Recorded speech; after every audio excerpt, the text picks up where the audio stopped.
Assalamualaikum warahmatullahi wabarakatuh. Perkenalkan, saya Kahfi Lanang dari kelompok 8 ingin mempresentasikan hasil diskusi kami mengenai penyakit pada tanaman kelapa sawit dan cara pencegahannya. Di sini saya tidak sendiri. Saya bersama kedua rekan saya, yaitu Muhammad Rizky Perdana dan Diki Prastiono. Baiklah, dengan mengucapkan Bismillahirrahmanirrahim, maka presentasi kami dilaksanakan. Di sini saya akan menjelaskan tentang beberapa penyakit pada kelapa sawit. Yang pertama, penyakit akar yang disebabkan oleh cendawan atau jamur atau Rhizoctonia lamellifera dan Pythium sp. Gejalanya, pertumbuhan tanaman yang tidak normal, pertumbuhan kerdil, tanaman menjadi lemah, dan terjadi nekrosis atau daun berubah warna dari hijau menjadi kuning pada daun tanaman. Perubahan warna daun dimulai dari ujung daun dan dalam waktu hanya beberapa hari saja tanaman akan mati. Penyakit ini bisa menyerang mulai dari pembibitan tanaman muda hingga tanaman dewasa. Nah, upaya pencegahannya yaitu yang pertama, menggunakan benih dari varietas bersertifikat yang sudah teruji kualitasnya. Yang kedua, menggunakan media semai yang baik dan tidak terinfeksi jamur Rhizoctonia lamellifera dan Pythium sp. Yang ketiga, melakukan penyemaian dengan baik agar bibit sehat dan kuat. Yang keempat, pemberian naungan pada bibit di musim kemarau. Yang kelima, pemberian air yang cukup dan tidak berlebihan. Yang kedua, penyakit busuk pada pangkal batang.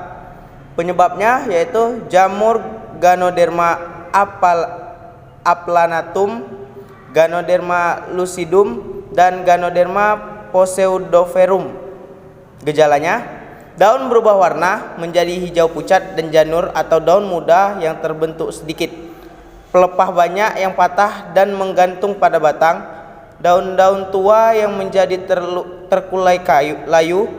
Gejala pada pangkal batang yaitu pangkal batang menghitam, terdapat getah atau lendir keluar dari bagian yang terinfeksi. Selanjutnya, batang tanaman akan membusuk dan berwarna coklat muda, dan pada akhirnya daun dan pelepah berjatuhan dan batang roboh. Cara pencegahannya, yang pertama, membersihkan lahan dari sisa-sisa pelapukan tunggul kayu. Yang kedua, menggunakan bibit yang sehat dan berkualitas. Yang ketiga, menggunakan pengapuran dan penaburan dolomit pada lubang tanam untuk meningkatkan pH tanah yang rendah. Yang keempat, jika lahan adalah bekas tanaman kelapa sawit, tunggul-tunggul sawit harus dibongkar dan dimusnahkan dengan cara dibakar. Yang kelima, jika tanaman yang terinfeksi harus segera dibongkar beserta tunggulnya dan dibakar agar tidak menular ke tanaman lainnya. Penyakit busuk kuncup. Penyebabnya belum diketahui dengan pasti sampai saat ini. Gejalanya, tanaman yang kuncupnya membengkok atau melengkung. Jika diperhatikan dengan seksama, jaringan pada kuncup membusuk dan berwarna bercoklat-coklatan. Penyebab penyakit ini belum diketahui dengan pasti sampai saat ini. Adapun upaya mengatasinya, memotong bagian kuncup yang terinfeksi. Kemudian yang keempat, penyakit garis kuning. Penyebab jamur Fusarium oxyporum. Adapun gejalanya, penyakit garis kuning terlihat pada daun yang terdapat bercak-bercak. Terdapat bercak-bercak lonjong berwarna kuning. Di tengah bercak-bercak kuning tersebut terdapat bercak warna coklat. Penyakit ini sudah menyerang pada saat bagian ujung daun belum membuka dan akan menyebar ke helai daun lain yang telah terbuka pada pelepah yang sama. Penyakit ini menyerang tanaman yang mempunyai kepekatan tinggi dan disebabkan oleh faktor turunan. Adapun pencegahannya, inokulasi penyakit pada bibit dan tanaman muda. Dengan cara ini diketahui dapat mengurangi penyakit di pesemaian dan tanaman muda di lapangan. Kelima, antraknos. Penyebabnya yaitu jamur Melaconium sp, Glomerella cingaluta, dan Botheriodifludia balmarum. Gejalanya yaitu penyakit antraknosa pada tanaman kelapa sawit dapat diketahui jika terdapat bercak-bercak coklat tua pada ujung dan tepi daun.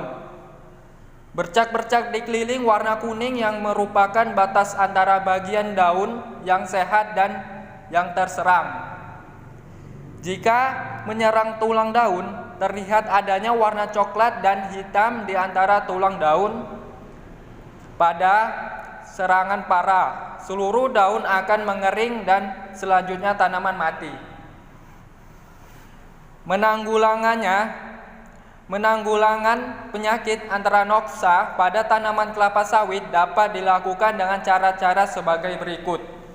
Yang pertama, menggunakan bibit yang sehat dan berkualitas. Yang kedua, memelihara bibit yang baik dan menyiram dan memupuk yang teratur.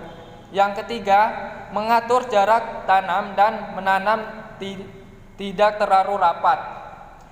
Yang keempat, menanam bibit dengan benar. Jangan sampai media semai rusak atau pecah saat melakukan penanaman. Demikianlah hasil presentasi kami. Kami sebelumnya mohon maaf bahwasannya kami dalam kelompok 8 itu ada 4 orang. Dikarenakan satu orang yang bernama Ibu Hafiz berhalangan untuk hadir, maka untuk presentasi kali ini hanya 3 orang saja. Oke, demikianlah hasil presentasi kami. Kurang lebih mohon maaf. Assalamualaikum warahmatullahi wabarakatuh.